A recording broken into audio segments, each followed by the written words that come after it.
Salut Evelyne, merci d'être là. Est-ce que vous m'entendez bien?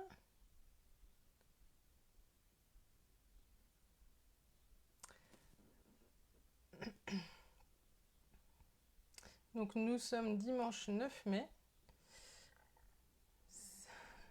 Oui Evelyne, ça va bien, je te remercie. Je te remercie, je te remercie. Oui, tout est ok, super. Salut Nathalie. Je t'avais envoyé un message pour qu'on puisse discuter. Tu n'as pas répondu, donc n'hésite pas. Demain matin, j'ai de la disponibilité.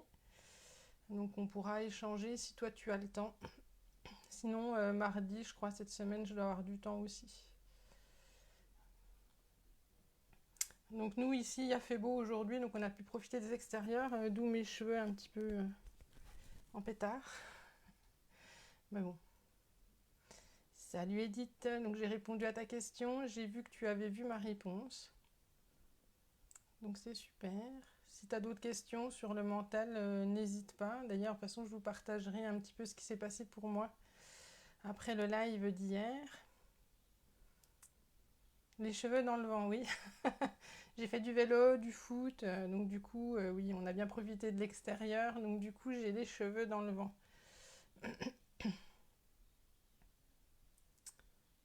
Donc on attend encore un petit peu, voir si d'autres personnes arrivent. 4 personnes, d'habitude je dépasse pas 4, donc hier on était une, il y avait Sandrine avec moi pour parler justement du corps mental, mais j'ai vu qu'après vous aviez pas mal regardé, donc c'est bien. C'est bien. Donc ce soir c'est le corps émotionnel que nous allons aborder.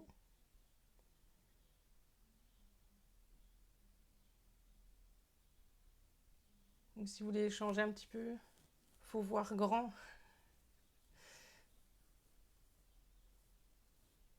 Alors explique-moi ce que tu veux dire par faut voir grand, Edith.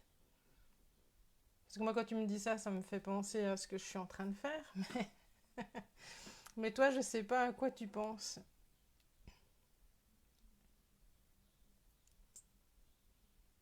Ah, tu parles du nombre de personnes.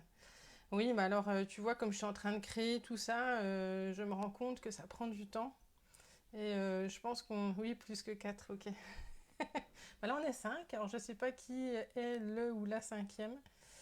Mais oui, oui, je suis d'accord avec ce que tu dis. Bien sûr que j'aspire à plus grand, mais comme je commence, je suis humble et j'attends patiemment. Mon mari, à chaque fois que je fais un live, me dit t'es courageuse. C'est vrai, je suis courageuse. Ah, t'as eu ma publication blocage mental, bah, c'était hier. En fait, je fais un live là jusqu'au 13 mai, puisque le premier atelier c'est le 13 mai.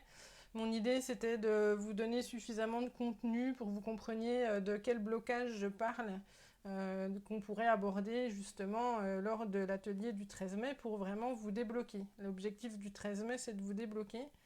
Donc par exemple, Edith, sur ta question, donc je t'ai donné une petite astuce, mais je pense que le mieux finalement ce serait peut-être que tu participes à l'atelier si tu en as envie et que vraiment on parle de ta problématique bien précisément et de manière ciblée et puis on débloque quoi. Voilà. Oui, bah donc c'était hier, voilà. Tu vas voir sur la page, tu vas voir le live d'hier, donc sur les blocages mentaux. Donc du coup, nous sommes 5, bah, je vais commencer. Alors moi, justement, j'ai parlé des blocages mentaux hier, et ça m'a... Comme on était une, enfin on était deux avec Sandrine, mais j'avais une spectatrice, je me suis dit, waouh, enfin j'ai pris peur cette nuit, je me suis dit, faut que t'arrêtes. Oui, mais après, je sais bien que vous êtes occupé, mais après, je vous dis juste que moi, oui, ça vient me booster, enfin me stimuler, enfin me questionner surtout. Et du coup, le blocage mental de cette nuit, parce que du coup, c'est cette nuit que ça m'est arrivé, c'est de me dire, mais arrête de sortir de ta zone de confort, reste-y, t'es psychologue, reste psychologue. C'est quoi ta lubie à tout prix à vouloir devenir coach de vie, aider les personnes à sortir de leur blocage, à dépasser finalement l'état de survie. Enfin voilà, je me suis dit, mais dans quoi est-ce que tu t'aventures? Et puis ce matin au réveil, je me suis dit, oui, mais c'est ton aspiration profonde, c'est pour ça que t'es... enfin, que tu es là, que tu as engrangé toutes ces connaissances-là, alors vas-y, voilà. Donc du coup, c'est pour ça que je suis là ce soir. Mais si j'avais écouté mon blocage mental de cette nuit, je ne serais pas là. Voilà, donc je vous remercie d'être là parce que du coup ça me motive à continuer. Et oui, ben, on est 5 ce soir, enfin 6 avec moi, et peut-être que demain ben, il y aura encore plus de personnes, et après-demain, enfin voilà, quand le blocage mental n'est pas là, je crois en ça, je crois au fait que je vais pouvoir fédérer le monde. Je connais ma puissance fédératrice, mais c'est vrai qu'au travers des réseaux sociaux, je doute, je doute. Voilà, donc si vous en êtes d'accord, ben on commence le sujet du jour qui est donc les blocages émotionnels. Alors pour celles qui n'étaient pas là hier, ben, je reprends mon, mon petit schéma. C'est gentil Evelyne. Donc mon petit schéma ici, le petit personnage blanc, ben, c'est moi, c'est vous, enfin, en tout cas c'est notre corps physique, celui qu'on touche, celui qu'on connaît bien, le corps le plus dense. Le corps que j'ai représenté en rouge, c'est le corps éthérique. C'est celui qui est vraiment collé au corps physique et qui est finalement son rempart, sa barrière, son réceptacle énergétique avant toute chose. Et donc c'est là où, quand on fait un soin énergétique, n'est-ce pas Evelyne, puisque tu es là, du coup tu vas peut-être pouvoir confirmer ce que je dis. Mais en tout cas, les soins énergétiques agissent principalement sur le corps éthérique qui est donc en lien avec tous les autres corps subtils. Mais voilà, donc c'est sur lui que toutes les méthodes énergétiques, donc le Reiki, les guérisseurs, la kinésiologie, enfin toutes ces approches viennent vraiment travailler sur ce corps-là pour débloquer ce qui est venu s'enquister là. Ce soir, on va parler du corps jaune qui est le corps émotionnel. C'est pour ça que j'ai mis un petit t-shirt jaune. Voilà. Et hier, donc, on a abordé le corps mental et je vous avais dit, le corps mental, finalement, c'est le bouclier. Euh, oui, c'est ça. Ouais, ouais, il est situé à 10 cm du corps physique et quand on meurt, notre corps éthérique meurt avec nous. Enfin, quand notre enveloppe corporelle meurt, il meurt, le corps éthérique meurt aussi. Le corps émotionnel non, le corps mental non, et le corps spirituel que j'ai représenté en violet non plus. Et donc notre corps mental, je vous ai expliqué hier que c'est finalement comme un bouclier, un rempart, et c'est en ça qu'il est utile entre les stimulations des corps qui nous entourent, enfin de tout ce qui nous entoure, hein, la nature. Donc c'est un rempart, et en même temps, il vient nous créer des blocages, comme le mien cette nuit. Donc parfois, voilà, il faut faire un petit travail sur soi, une petite médite, etc. Et du coup, ça va nous permettre de réaligner tout ça et de se rappeler nos aspirations profondes. Voilà, donc pour le corps émotionnel, il est relié... Oui, je sais que le magnétisme agit sur les corps, oui. Oui, oui, bien sûr, bien entendu. Mais après, voilà, enfin moi je fais aussi en fonction de mes connaissances et c'est bien que tu puisses éclairer le groupe avec les tiennes. Je t'en remercie, Evelyne. Donc ce soir, je voulais vous parler du corps émotionnel qui est donc lui rattaché au chakra parce que donc notre corps éthérique est relié donc aux chakras qui sont donc des portes énergétiques qui sont à l'intérieur de nous. Et donc les chakras qui sont reliés au corps émotionnel sont le chakra du cœur, qui est donc bien entendu dans notre poitrine, et le plexus solaire. Voilà, donc ces deux chakras-là sont en lien direct avec le corps émotionnel. Salut Sandrine. Ouais, d'accord, ok. Bon bah écoute, fais au mieux. Si tu as des problèmes de réseau, moi je pense que ça va. Apparemment ça passe bien, donc c'est cool. Euh, donc, oui, je sais que tu voulais dire Reiki. Donc, notre chakra, le plexus solaire, est donc le chakra qui est le lieu, là où vient s'engrammer dans notre corps finalement. C'est la porte ouverte à nos émotions. Donc il se situe au niveau du diaphragme, au niveau du sternum. Euh, et c'est là où vraiment, finalement, il y a cette énergie de vie. Les émotions, c'est une énergie de vie, c'est en ça qu'elles sont importantes, négatives, positives. c'est finalement le filtre, enfin c'est le moyen de communication que nous avons entre nous. Les émotions, c'est vraiment, ce sont des messages. Oui, et ben justement, ben, je vais en parler de la respiration, Nathalie, et effectivement, c'est en lien souvent avec,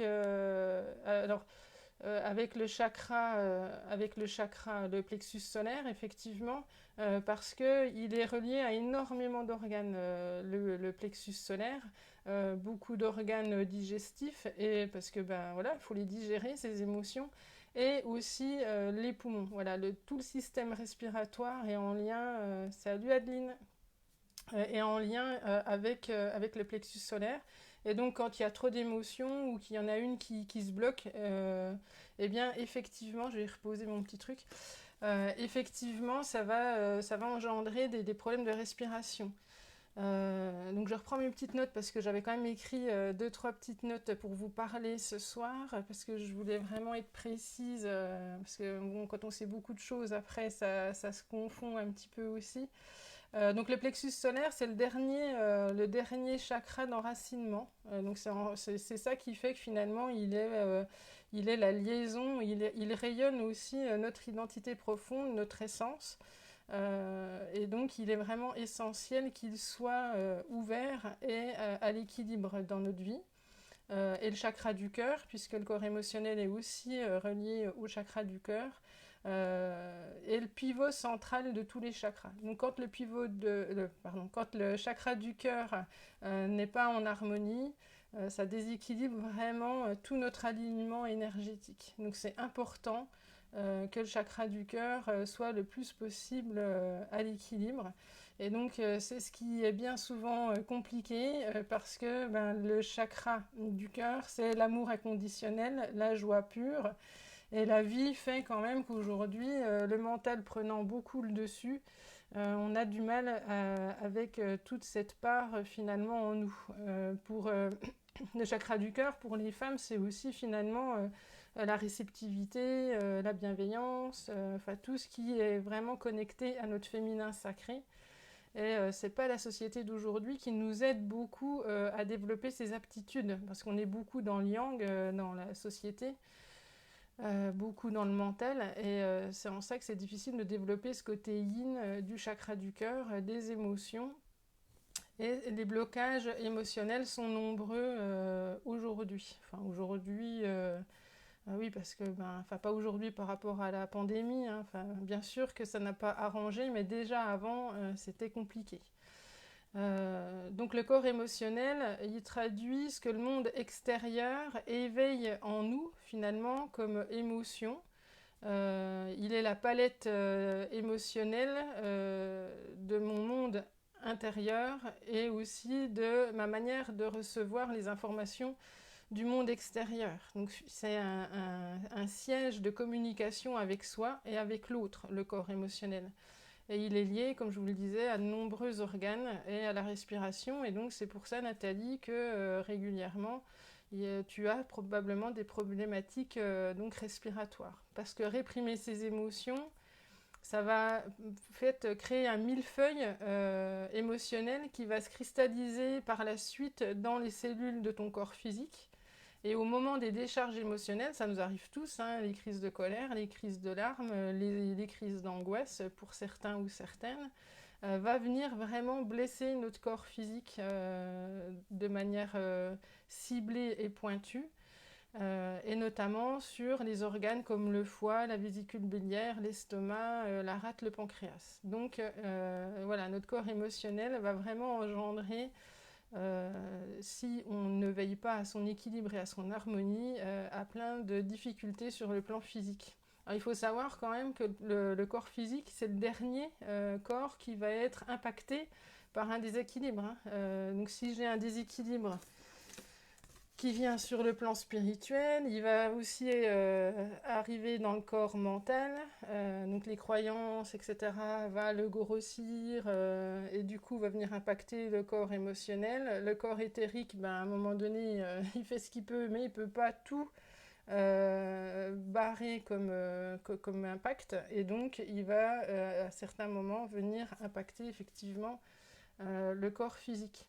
Donc il faut savoir, voilà, quand ça réagit dans notre corps, c'est que ça fait déjà un moment qu'on est en déséquilibre. C'est pas quelque chose qui vient subitement comme ça. Moi par exemple, j'ai une tendinite au coude depuis le mois de octobre-novembre. Ben voilà, ça met du temps à passer parce que bon déjà je suis pas allée me faire soigner tout de suite. Et puis ensuite, bah, parce que voilà, ça parle aussi de ma problématique à prendre en charge certaines choses pour moi. Et tout à fait, oui. C'est pour ça qu'on a des blocages qui remontent à notre enfance. Alors, les blocages qui remontent à notre enfance, donc il y a tout ce qui est conditionnement, puis il y a aussi les blessures de l'âme, parce que le chakra du cœur, en fait, il est beaucoup impacté par les blessures. On vient incarner, enfin notre âme vient incarner un corps dans l'existence pour aller soigner certaines blessures. Enfin, en priorité une blessure, donc on choisit finalement la famille, enfin notre âme choisit la famille dans laquelle elle va s'incarner pour soigner telle ou telle blessure, enfin en tout cas avancer, venir stimuler certaines blessures. Et c'est en ça, effectivement, que les blocages remontent à l'enfance, parce que ce sont les conditionnements passés qui vont moduler mon corps mental, fabriquer finalement le type de fonctionnement de mon corps mental. Et en fonction du coup de cette barrière-là, puisque c'est lui qui vient faire bouclier, c'est ce que je vous disais tout à l'heure, mon corps émotionnel va être impacté de différentes manières en fonction de qui on est, de ce qu'on a à vivre. Et du coup, c'est ça effectivement qui va donner les blocages qui remontent vraiment à l'enfance. Oui, tout à fait. Alors, et puis encore, l'enfance, Evelyne, tu sais très bien qu'on est sympa. Ça peut être, si on croit aux réincarnations, ça peut remonter à plusieurs vies. Enfin, le transgénérationnel et les descendances karmiques font parfois que ça date pas de cette vie-là, nos problèmes. Mais en partie, oui, bien entendu, notre corps émotionnel contient cette mémoire émotionnelle-là de l'enfance, bien entendu. Donc il y a des signes de déséquilibre qui sont manifestes dans notre existence. Comment je sais que j'ai un déséquilibre dans mon corps émotionnel? Bah déjà, j'ai une mauvaise relation, soit à moi, soit aux autres, voire les deux. Donc je suis toujours en mode défense-attaque, c'est-à-dire que je vais toujours être sur la défensive et la meilleure défense que je vais utiliser, ça va être une stratégie d'attaque. Donc je vais être toujours dans la rébellion par exemple, ou si on me fait un compliment, au lieu de l'accueillir et de dire merci, je vais renvoyer ça comme un boomerang à la personne. Le truc type, c'était belle aujourd'hui, ah oui, parce que hier, j'étais pas belle. Enfin voilà, ça va être signe de déséquilibre émotionnel. Il y a aussi l'hyperactivité pour satisfaire les besoins de tout le monde. Ça, c'est sûr que c'est une chose qui est très révélatrice d'un déséquilibre émotionnel, parce que en fait, on n'a pas suffisamment d'estime de soi. Ça parle de l'amour inconditionnel. Donc ça, c'est le chakra du cœur qui est impacté. Et donc on va avoir beaucoup d'hyperactivité pour satisfaire les besoins des autres en oubliant ses propres besoins. Donc du coup là on a la relation à l'autre qui est impactée et en même temps on a la relation à soi. On va aussi se sentir en permanence agressé par exemple, toujours le type paranoïa, persécuté, persécuteur, toutes ces problématiques là vont faire que le corps émotionnel a probablement un blocage quelque part. Il y a aussi tout ce qui va être confusion émotionnelle, où les émotions des autres viennent nous envahir tout le temps. Alors il faut différencier l'empathie de cette problématique-là, mais souvent quand on a une confusion émotionnelle, le résultat ça va être de l'angoisse. On est toujours, on se sent vraiment envahi. C'est pas... Quand on est empathique, on a cette capacité à prendre du recul. On sait que c'est pas nous, même si on ressent pour l'autre. On ne va pas être dans cette sensation d'être démuni par rapport à l'accompagnement qu'on peut apporter à la personne. Quelqu'un d'empathique sait ce qu'il a à faire pour accompagner la personne. Et surtout, il va rendre le problème à la personne une fois qu'il lui aura permis d'en faire un petit peu le tour. Alors que la personne qui est en confusion émotionnelle et quand il y a un blocage dans le corps émotionnel, ça va vraiment partir en crise d'angoisse où il n'y a plus possibilité et capacité de gérer ce qui se passe et pour l'autre et ce que l'autre va nous renvoyer du coup en effet miroir et ce qui vient réveiller chez nous. Il y a aussi le nœud au niveau du plexus solaire. J'ai beaucoup de patients qui viennent me voir en me disant mais j'ai toujours une boule au ventre. Alors, je leur demande toujours de me situer la boule au ventre, parce que si la boule au ventre elle est au niveau des intestins, ben, comme je vous ai expliqué hier, ça va être un blocage du coup mental. Par contre, puis souvent ils me disent le ventre et la tête, donc là c'est mental, c'est sûr. Par contre, si le nœud il est au niveau justement du plexus solaire du thymus, là c'est sûr que c'est un blocage émotionnel. Donc voilà ce que je pouvais vous expliquer sur les signes de déséquilibre. Donc si vous avez un de ces signes, ben, vous avez un blocage émotionnel. Et donc il serait bon qu'on puisse vraiment travailler de manière très spécifique sur ça, parce que donc ça peut être lié à plein de choses, et c'est important de pouvoir vraiment vous rééquilibrer sur ça, parce que comme je vous l'ai dit tout à l'heure, si le chakra du cœur est en déséquilibre, c'est compliqué d'aller réaligner les autres, enfin au niveau sur le plan énergétique, c'est très compliqué de vous aligner. Et le plexus solaire, ben, c'est lui, s'il a l'équilibre, qui va permettre que vous puissiez réaliser votre plein potentiel, puisque c'est lui qui donne accès à votre essence profonde. Voilà, est-ce que vous avez des questions parce que là, j'ai pas arrêté de parler. Est-ce que vous avez des questions sur les blessures de non-amour? Je ne sais pas si vous les connaissez, hein. Il y a abandon, rejet, la non-reconnaissance, la trahison, l'humiliation, l'injustice, la maltraitance. Donc Nathalie, blocage émotionnel. Parce que du coup, oui, tu m'avais parlé, c'était au premier live, tu m'avais dit que tu avais beaucoup de blocages. Donc du coup, là, tu viens de comprendre ce soir que tes blocages sont essentiellement émotionnels, c'est ça? Bah, c'est super, si j'ai pu t'aider à identifier ça, c'est top. Et donc les blessures de l'âme, pour finir sur les blessures tout simplement, et si Nathalie tu veux encore intervenir avec grand plaisir, c'est celles-là qui vont révéler notre part d'ombre en fait. C'est cette partie, c'est la blessure, enfin, alors déjà on est porteurs tous de tout type de blessures de l'âme. Après, il y en a des dominantes. Moi, par exemple, j'ai longtemps travaillé l'abandon et le rejet. Maintenant, ça s'est réglé. C'est des choses que j'ai accueillies en moi et voilà, maintenant je sais faire. Je sais abandonner, je sais être abandonnée, je sais rejeter, je sais être rejetée sans en souffrir. Ça, c'est bon. Celle que je suis en train de travailler en ce moment, c'est l'humiliation. Parce que c'est difficile pour moi de faire ce que je suis en train de faire avec vous.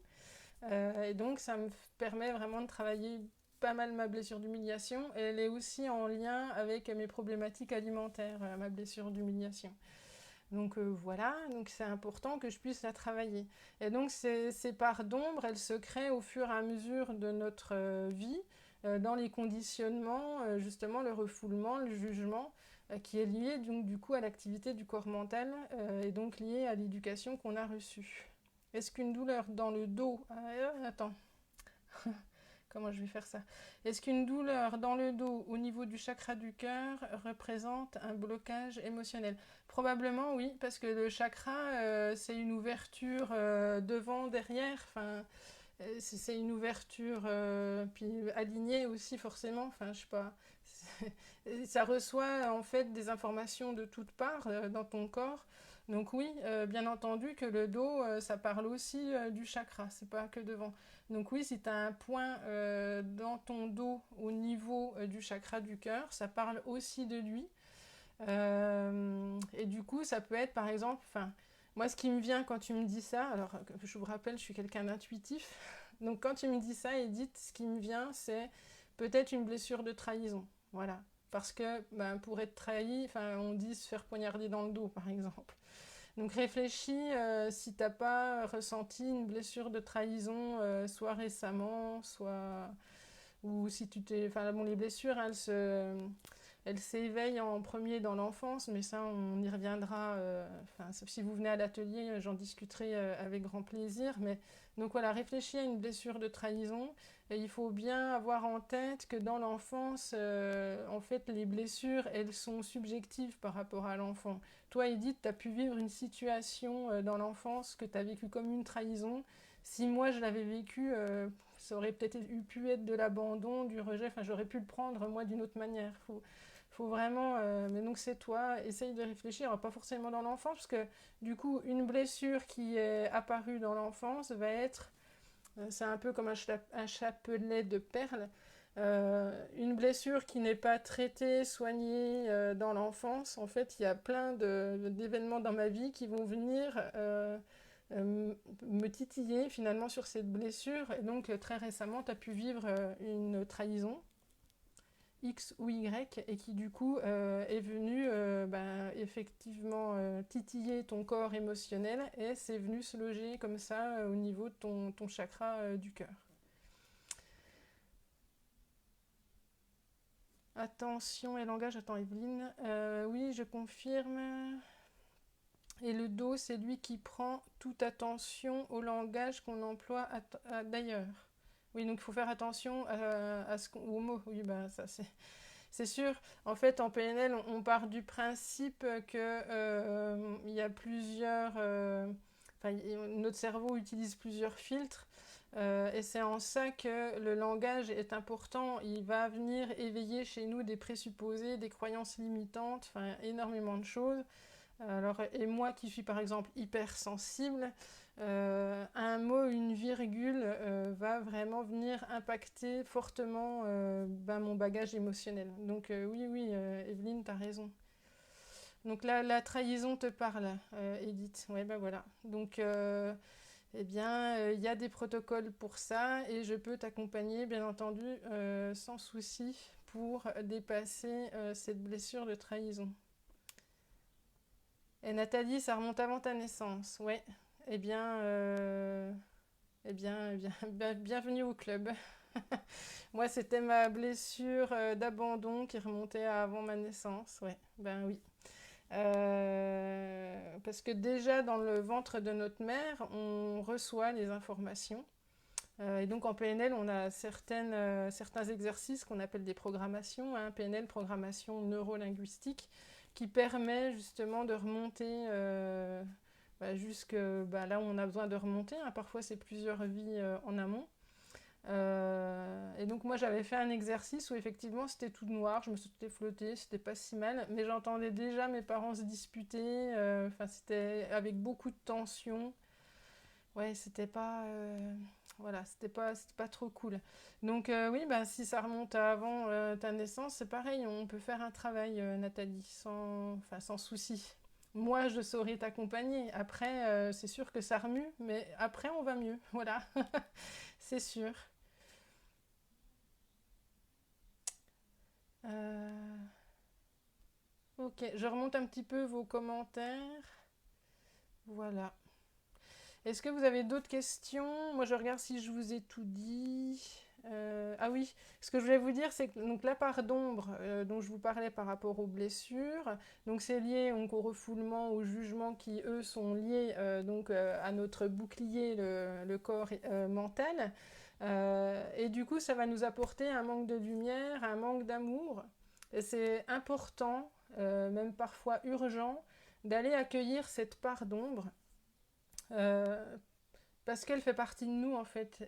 Et c'est en ça que je dis toujours aux enfants, aux patients que j'accompagne, que toute émotion est bonne à vivre, qu'elle soit positive ou négative. Il est vraiment urgent et important de s'autoriser toutes les émotions. Après, il est évident que certains comportements sont déplaisants et que, oui, ça vient nous embêter dans notre quotidien. Ouais, bah oui. Bah, il y a des blessures qui sont longues à guérir, hein, Evelyne. Et ben, c'est bien que tu saches que tu as encore à travailler cette blessure-là. Si tu en as envie, je serais ravie de t'accompagner là où tu en es. Oui, moi, il m'a fallu des années. Je crois qu'il m'a bien fallu 4 5 ans pour la soigner. J'avais l'impression que j'en finirais jamais. Donc, oui, je comprends tout à fait. Mais après, les blessures, il faut vraiment voir ça comme une blessure physique qu'on va se faire, c'est-à-dire que pour pouvoir la guérir, il faut aller la gratter. Les soins, c'est comme ça. Quand une blessure est mal soignée, il faut d'abord aller rouvrir la blessure, la gratter. Donc ça, c'est le truc pas très sympa. Et puis après, on refait un bon pansement. Il faut laisser du temps pour cicatriser. Et puis un jour, on sait que j'ai vécu ce truc-là, que je suis porteuse de la blessure d'abandon, mais je sais aussi que je sais la guérir, je sais faire avec, et ça me permet de comprendre ceux qui la portent. Voilà, donc c'est vraiment, enfin moi je trouve que c'est hyper riche. C'est pour ça qu'aujourd'hui je reconnais assez facilement les blessures, parce que j'en ai déjà soigné pas mal. Était le rejet. Je ne suis pas sûre de l'avoir vraiment réglé. Bah, comme Evelyne, quoi. Ouais. Et c'est encore difficile pour moi de me faire rejeter. Bah oui, alors si c'est encore difficile pour toi, Edith, effectivement, elle n'est pas réglée. C'est sûr. C'est sûr et certain. Une fois qu'une blessure est guérie, en fait, on est vraiment capable et de rejeter, parce que dans la blessure, il y a les deux mouvements qui sont difficiles. C'est difficile d'être rejeté, d'être abandonné, et c'est difficile d'abandonner et de rejeter. Voilà. Ou parfois, enfin moi je sais que j'abandonnais très facilement avant. D'où le mental là cette nuit qui me disait mais laisse tomber ton truc là. donc voilà. Est-ce qu'il y a un post où tu expliques l'atelier du 13? Oui, j'en ai fait un. Alors attends, je réfléchis parce que j'ai fait pas mal de trucs ces temps-ci. Oui, alors j'étais au cabinet. Alors c'est pardon, alors j'ai une mémoire visuelle et kinesthésique, donc du coup je suis obligée de repenser à quand j'ai enregistré. Donc oui, j'ai expliqué les ateliers, tu verras, c'est le live de la semaine dernière et il y a un mandala derrière moi, parce que dans la salle de jeu du cabinet j'ai un mandala avec plein de couleurs. Donc tu peux pas le louper sur la page, donc ça devait être fin avril. Parce que le 1er mai, c'était. Je sais plus. Si Sandrine était là, elle sait, parce qu'elle était là, comme d'habitude. Mais je ne sais plus la date, Edith. Mais oui, oui, j'explique l'atelier du 13 mai dans un live. Après, je peux te le réexpliquer là si tu le souhaites. Hein. Il n'y a pas de souci.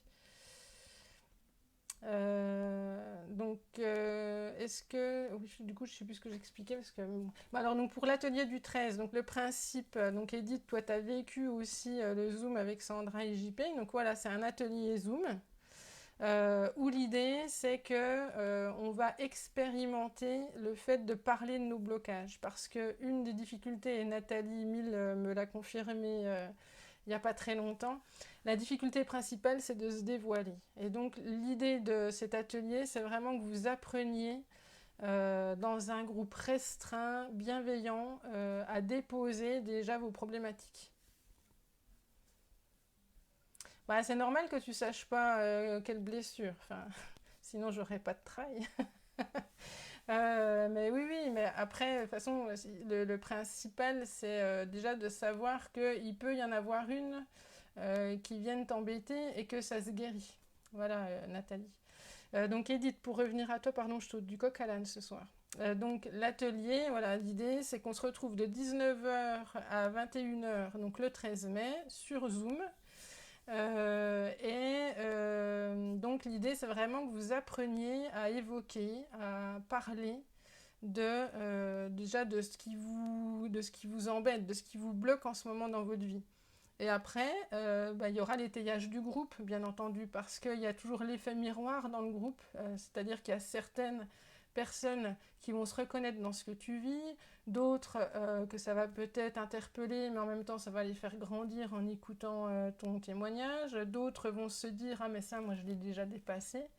Donc c'est ça l'idée, que toi aussi tu grandisses du témoignage des autres par effet miroir aussi, et le fait de pouvoir évoquer déjà en groupe restreint, tu vas te rendre compte que ça soulage, et puis eh bien tu grandis de ça, le fait de partager tes blessures, le fait de partager tes blocages, tu te rends compte que ça les rend moins impactants. Parce que puis après, l'objectif, c'est surtout qu'on donne des petites solutions. Ouais, le 13, ouais, c'est férié, c'est pour ça que je m'étais dit pour lancer le truc, c'est sympa. Après, je sais bien que tout le monde ne peut pas être là. Mais oui, donc le 13, dommage que tu travailles toute la journée, mais du coup, c'est de 19 à 21h, mais peut-être que tu travailles. Effectivement, Nathalie, je te l'accorde que sans réseau, ça va être compliqué. Ouais, je me doute. Et donc l'idée c'était que vous repartiez chacune ou chacun, s'il y a des hommes, avec un challenge. C'est-à-dire qu'une action, la première action que je peux mettre en place concrètement dans ma vie pour pouvoir commencer à débloquer cette situation-là. Et moi, ce que j'aimerais aussi, c'est qu'on fixe du coup dans les 7 jours un appel, gratuit bien entendu, il fait partie complètement de l'atelier, un appel de 10 à 15 minutes où on échange. C'était il y a 6 jours. Merci Sandrine, t'es cool. Ouais, parce que alors les dates, moi, c'est vraiment pas mon truc. Le temps, bah oui, le temps, quoi, voilà. Moi, je suis dans le temps présent, beaucoup, donc du coup, c'est compliqué tout ça. Et donc oui, l'idée c'est que on s'appelle au bout enfin, dans les 7 jours ou même après 7 jours, et donc on voit ensemble ce qui a posé problème, est-ce que je l'ai fait, est-ce que je l'ai pas fait, si je l'ai fait, qu'est-ce que ça m'a apporté, et puis peut-être définir l'étape d'après. Enfin voilà, c'est vraiment ça l'idée de l'atelier, c'est de vous accompagner à débloquer les choses pour vous et à vous rendre compte que quand on parle de ce qui se passe pour nous, eh ben, on a des réactions super en face de nous et que ça vaut vraiment le coup d'essayer aussi ça avec ses proches. Donc voilà, c'est un peu un atelier expérimentation de la parole. En général, je rentre vers 20h. Bah, tu sais, Edith, même si tu prends en cours de route, je réfléchis, ouais, t'aurais gratté quasiment 1 heure. Sinon, après, je peux redemander à tous les participants s'ils seraient d'accord de décaler à 20h. Moi, personnellement, dans mon organisation, ça ne me dérange pas. Après, il faut voir si les autres participants, c'est OK pour eux. Voilà. Mais comme ça, dans l'expectative, alors si tu veux, avant de t'inscrire, bon, pour l'instant, j'ai une participante. Donc, ça va être facile de lui demander. Puis, c'est une de mes patientes. Donc, il n'y a pas de souci. Je lui demanderai, puis je te redirai. Mais voilà, moi, ça ne me dérange pas de faire 20 heures si ça t'arrange de faire 20 heures. Voilà. Est-ce que vous avez d'autres questions, mes chers amis? Parce qu'en plus, il y a le live de JP et Sandra à 20h. Enfin, ouais, il est 20h08. Il y a la masterclass ce soir, les filles. Celles qui suivent le truc de Sandra et JP en ce moment. Donc, est-ce que vous avez d'autres questions? Ou est-ce qu'on en reste là pour le corps émotionnel? Et si vous avez des questions pour l'atelier, n'hésitez pas, vous m'envoyez un message en message privé et puis je reprends là où on en est dans la discussion. Mais donc Edith, je peux, pour l'instant, si toi tu t'inscris, vous êtes 2. Donc je peux complètement adapter, faire 20h, 22h, ça me dérange pas, quoi. Voilà, en soi. Tu peux t'inscrire jusqu'à 13 mai 19h. Non, ouais, tu peux t'inscrire au dernier moment, Nathalie, il n'y a pas de souci. Tu m'envoies un message privé ou tu cliques sur le lien, tu t'inscris, il n'y a vraiment pas de souci. Moi, que vous soyez 2 ou 3, plus vous serez, mieux ce sera pour moi. De toute façon, j'ai limité le groupe à 20, donc vous ne serez pas plus de 20. Puis comme je disais l'autre jour, pour l'instant, vous n'êtes vraiment pas beaucoup. Bah, de rien, c'est normal. Voilà, je suis quelqu'un d'ouvert d'esprit, donc c'est logique que je le transmette aussi de cette manière-là. Bon, écoutez, je vous embrasse bien fort et je vous remercie d'avoir été là. Ça me va si c'est 20h. Bah écoute, je vois avec ma patiente. Et toi, Nathalie, si c'est 20h, ça irait? Si tu peux juste me dire ça. Et puis si c'est OK, du coup, je vois avec ma patiente qui s'est inscrite si c'est OK 20h. Puis voilà. Et puis du coup, je mets 20h sur les réseaux. De rien, Adeline. OK, bon bah ça marche. Bah, je vois avec ma patiente et puis je vous redis, il n'y a pas de problème. Bon, en tout cas, je vous embrasse bien fort et prenez soin de vous. Et donc, pour celles qui vont sur la masterclass de Sandra et JP, on se retrouve là-bas. Ciao!